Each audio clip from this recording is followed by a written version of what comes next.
Parliament के मुश्तरका इजलास में आज क्या क्या होगा, क्योंकि इस इजलास को बहुत ज़्यादा अहमियत दी जा रही है। क्यों अहमियत दी जा रही है और इसके अंदर क्या क्या फ़ैसले हो सकते हैं, आज की वीलॉग में हम आपको ये भी बताएंगे। और इसके साथ साथ चौधरी परवेज़ इलाही साहब के प्रिंसिपल सेक्रेटरी मोहम्मद खान भट्टी ने जो कुछ कहा,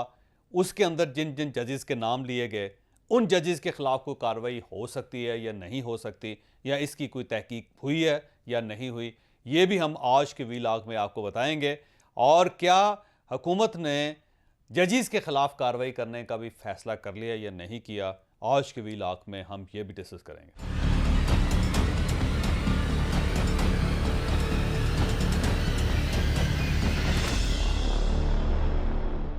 आप अगर आज के जॉइंट सेशन को जो पिछले हफ्ते में जो कुछ होता रहा उसकी नज़र से देखें तो आपको बहुत सारी चीज़ें क्लैरिटी के साथ नज़र आ जाएंगी। मसलन आप देख लें कि जब नाकाबिले ज़मानत वारंट इमरान खान साहब के उसको सर्व करने के लिए पुलिस उनके घर गई थी, तो जो कुछ वहाँ पे हुआ था वो आपने देखा। फिर उसके बाद इमरान खान साहब जब लाहौर हाई कोर्ट गए तो वहाँ जो कुछ हुआ था वो भी आपने देखा। फिर इसके बाद जब वो इस्लामाबाद तशरीफ़ लाए तो यहाँ पे जुडिशल कम्प्लेक्स के अंदर जो कुछ हुआ उसको आप जहन में रखें। फिर जमान पार्क में इमरान खान साहब के घर के ऊपर पुलिस गई दूसरी मरतबा, और वहाँ पे जो ऑपरेशन हुआ, वहाँ पे जो जो पेट्रोल बम चले, जो सूरत वहाँ पे निकली, वो भी आपके सामने। इन सारी चीज़ों को अगर आप जहन में रखें और इसके साथ साथ एक और चीज़ को क्लब करें, और वो चीज़ ये है कि इमरान खान साहब किसी अदालत को फेस करने के लिए तैयार नहीं है।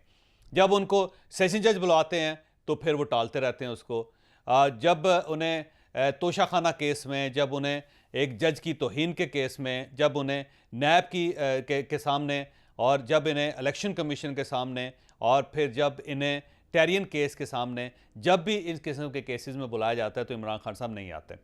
और इसके साथ साथ जो एक इम्प्रेशन क्रिएट हो रहा है कि लाहौर हाई कोर्ट के साथ इमरान खान साहब ज़्यादा कंफर्टेबल हैं और इस्लामाबाद हाई कोर्ट के साथ ज़्यादा कंफर्टेबल नहीं है, और सेशन कोर्ट्स में तो इमरान खान साहब जाना ही पसंद नहीं करते। तो इन सारी चीज़ों को अगर जहन में रखें और उसके बाद आज के इजलास को देखें तो फिर आपको बहुत सारी पिक्चर्स बनती हुई नज़र आएंगी। और इस पिक्चर्स में आप एक और चीज़ को ऐड कर लीजिए, वो है जो कुछ लंदन में पीटीआई के कारकुनों ने नए आर्मी चीफ के बारे में कहा। यहाँ पे जिस किस्म के वहाँ बैनर लगे, जिस किस्म के प्ले कार्ड उठाए हुए थे, जिस किस्म की वहाँ पे गुफ्तगू हुई, फिर वाशिंगटन के अंदर जो कुछ पाकिस्तानी फ़ौज के बारे में कहा गया वो, फिर न्यूयॉर्क के अंदर जो कुछ पाकिस्तानी फ़ौज के बारे में कहा गया वो, जिस तरह ट्रोलिंग सोशल मीडिया पे नए आर्मी चीफ और इनसे रिलेटेड चीज़ों और दीगर जर्नलों के बारे में कहा गया, उन सब को अगर जहन में रखें तो फिर ऐसा महसूस होता है कि आज का इजलास, पार्लियामेंट का मुश्तरका इजलास, बहुत ज़्यादा अहमियत का हामिल है। आज पार्लियामेंट कुछ ना कुछ फ़ैसला करेगी, और ये फ़ैसला क्या हो सकता है, इसमें 3-4 वेरिएशंस हो सकते हैं। पहला फ़ैसला तो ये हो सकता है कि पाकिस्तान के अंदर एक एम्बार्गो लगा दी जाए कि एक सर्टन लेवल से आगे कोई भी पार्टी या कोई भी जत्था, कोई भी ग्रुप जो है वो पाकिस्तान के इन इदारों के बारे में बात नहीं कर सकता। एक तो ये फैसला हो जाए। दूसरा, इमरान खान साहब की जो कवरेज है उसके ऊपर परमानेंटली पाबंदी लगा दी जाए कि कोई टेलीविज़न चैनल, कोई रेडियो, कोई अखबार इमरान खान साहब को नहीं दिखाएगा या उससे रिलेटेड चीज़ें जो हैं उसको प्ले नहीं किया जाएगा। ये भी फैसला हो सकता है। और इसके साथ साथ हो सकता है कि इमरान खान साहब की पार्टी के ऊपर ही पाबंदी लगा दी जाए। और कई चीज़ें जो हैं वो ज़ाहिर अब सामने आ रही हैं, और इन चीज़ों की बुनियाद पे कौमी असम्बली ये फैसला कर सकती है या पार्लियामेंट फैसला कर सकती है कि इस पार्टी को कॉलअदम करार दे दिया जाए, या इस पार्टी को टेररिस्ट तंजीम डिक्लेयर कर दिया जाए, या फिर इस पार्टी को एंटी पाकिस्तान डिक्लेयर कर दिया जाए और इसके साथ इनके ऊपर सियासत के ऊपर पाबंदी लगा दी जाए। और इसके साथ साथ एक और जो चीज़ है जिसका ज़ाहिर मैं थोड़ा सा हवाला देना चाहता हूँ कि आज पार्लियामेंट के इजलास में ये फ़ैसला भी हो सकता है कि इमरान खान साहब जो हैं आज के बाद जब भी किसी अदालत में बुलाए जाएंगे तो ये ना सिर्फ वहाँ पहुँचेंगे बल्कि इनके साथ कोई वर्कर नहीं जाएगा, और जो वर्कर जाएगा उसको 6-7-8 साल कैद हो सकती है। ज़ाहिर है थोड़ा सा कानूनी अमेंड करना है आपने,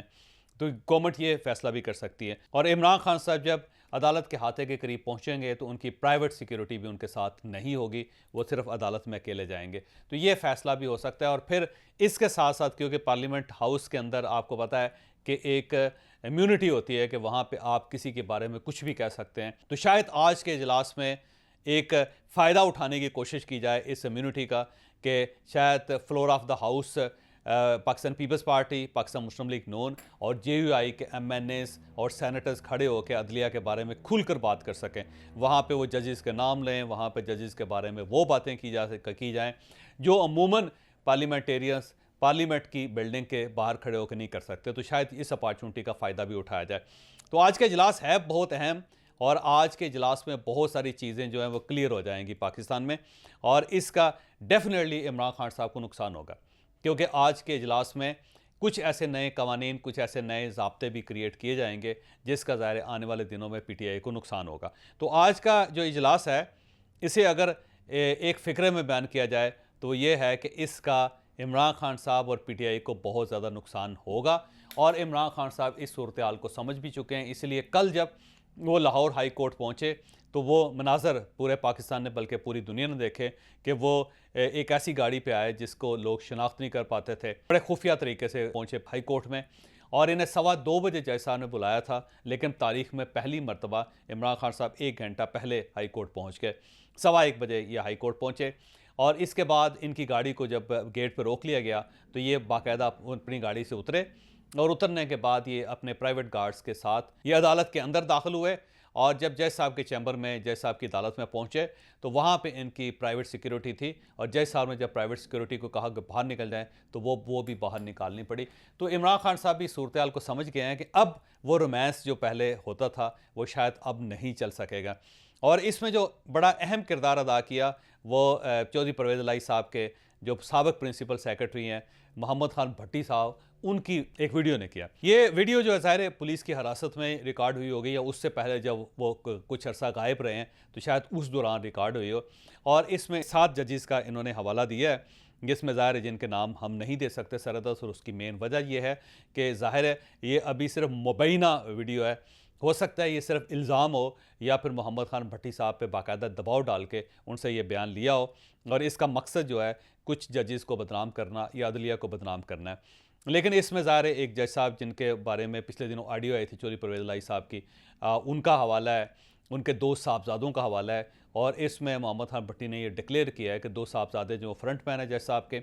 और वो इल्लीगल काम करवाते रहे। और चौधरी परवेज़ इलाही साहब ने कहा हुआ था कि क्योंकि ये जज साहब हमारे दोस्त हैं और ये हमारी मदद करते हैं तो इनका कोई काम रुकना नहीं चाहिए।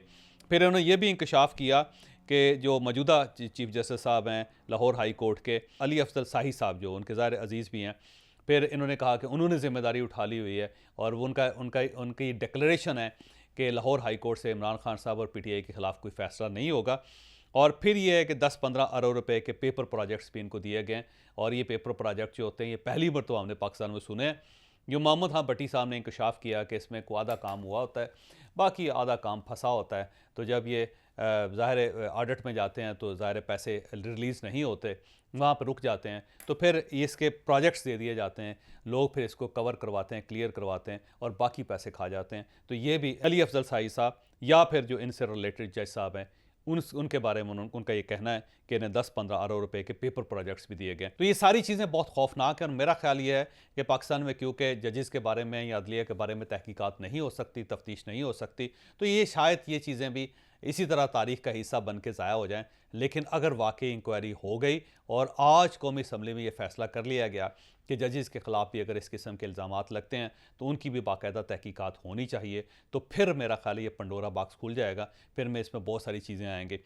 मुझे कुछ इंफॉर्मेशंस दाएँ बाएँ से मिली है कि मोहम्मद खान भट्टी की जो इंकशाफात हैं, उन इंकशाफात की बुनियाद पे कुछ डॉक्यूमेंट्स जमा किए गए हैं, और वो डॉक्यूमेंट्स जो है एक मुनासिब वक्त में डिक्लेयर कर दिए जाएंगे, ओपन कर दिए जाएंगे। और अगर वो डॉक्यूमेंट सामने आ गए तो फिर ये पता चल जाएगा कि कौन कौन सा प्रोजेक्ट था जो पेपर प्रोजेक्ट था, और उसके पैसे किस किस ने हासिल किए। फिर कुछ ऑडियो और वीडियोस बयानात जो हैं वो कि किस जज ने किस जज को क्या कहा और उसका फ़ायदा किस तरह हुआ। फिर कुछ PTI के लोगों के मोबाइल फ़ोन भी चोरी हुए हैं। मैं दोबारा कह रहा हूँ कि कुछ PTI के लोगों के मोबाइल फ़ोन भी चोरी हुए हैं, और उन मोबाइल फ़ोन से जो डाटा निकला जजेस के लिए वो बड़ा खौफनाक है। अगर वो भी सामने आ गया तो फिर डेफिनेटली एक बड़ा लंबा पंडोरा बॉक्स खुलेगा, और उसमें बहुत सारे जजेस भी शामिल हो जाएंगे, और उसमें ज़ाहिर है फिर इदारे को नुकसान भी होगा और पाकिस्तान तहरीक इंसाफ को भी नुकसान होगा। अब यहाँ पे एक सवाल ये भी पैदा होता है कि क्या गवर्नमेंट जो है वो जजेस के ख़िलाफ़ कोई तहकीकात करेगी या फिर कोई कार्रवाई करेगी या नहीं करेगी। मेरा ख्याल ये है कि आने वाले दिनों में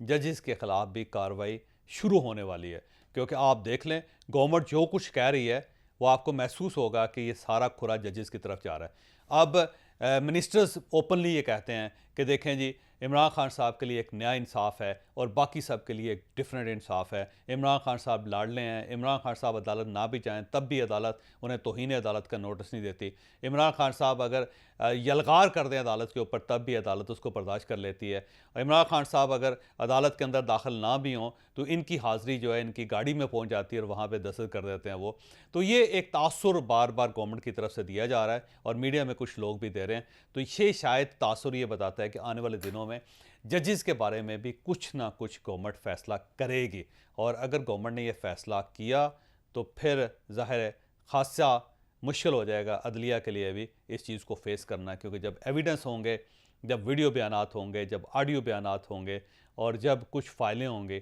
और उन फ़ाइलों के अंदर पेपर प्रोजेक्ट्स लगे होंगे और ये पता चल जाएगा कि किस जज के किस अजीज़ ने कितने पैसे किससे कमाए हैं। और फिर जब वो सबूत सामने आएंगे जो पीटीआई के मोबाइल फ़ोन से चोरी हुए हैं, तो उससे आप खुद अंदाज़ा लगाएं कि आने वाले दिनों में इस मुल्क में होगा क्या।